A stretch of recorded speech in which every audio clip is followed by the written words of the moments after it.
అయ్యప్ప నా best friend. నేనెక్కడికెళ్ళినా Ayyappa నా తోడుగుంటాడు. అందుకే భయపడను. అయ్యప్ప అంటే నాకు చాలా ఇష్టం. మణికంఠ, మీ పేరేంటి? ధ్రువం తేజి. ఏం చదువుతున్నారు? First class. మీరు మాల వేసుకున్నారు కదా ఈ ఇయర్, మీకు ఎలా ఉంది స్కూల్లో? అది అంతా బాగుందా? బాగుంది. నెక్స్ట్ ఇయర్ మళ్ళీ వేసుకుంటారా నాన్నతో పాటు? వేసుకుంటా.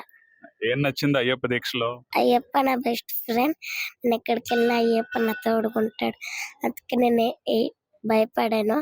అయ్యప్ప అంటే నాకు చాలా ఇష్టం. శంకరాయ శంకరాయ శంకరాయ శంకరీ నేను హర శాశ్వతాయ మంగళం గురువాయ మంగళం దత్తేయ రాజరామ మంగళం రామకృష్ణ మంగళం అయ్యప్ప మంగళం మణికంఠ మంగళం శబరీశ మంగళం శాస్త్రాయ మంగళం మంగళం మంగళం నిశ్చయ మంగళం మంగళం మంగళం శుభ మంగళం రామలక్ష్మణ జానకి జయబోలు హనుమానికి రామలక్ష్మణ జానకి జయబోలు హనుమానికి జయ హనుమాన్ జయ హనుమాన్ జయ మారుతి ఆయా జయ హనుమాన్ జయ మారుతి ఆయా జయ హనుమాన్ జయ మారుతి ఆయా జయ హనుమాన్. స్వామియే శరణయ్యప్ప. చాలా చక్కగా పాడారు మణికంఠ. Thank you.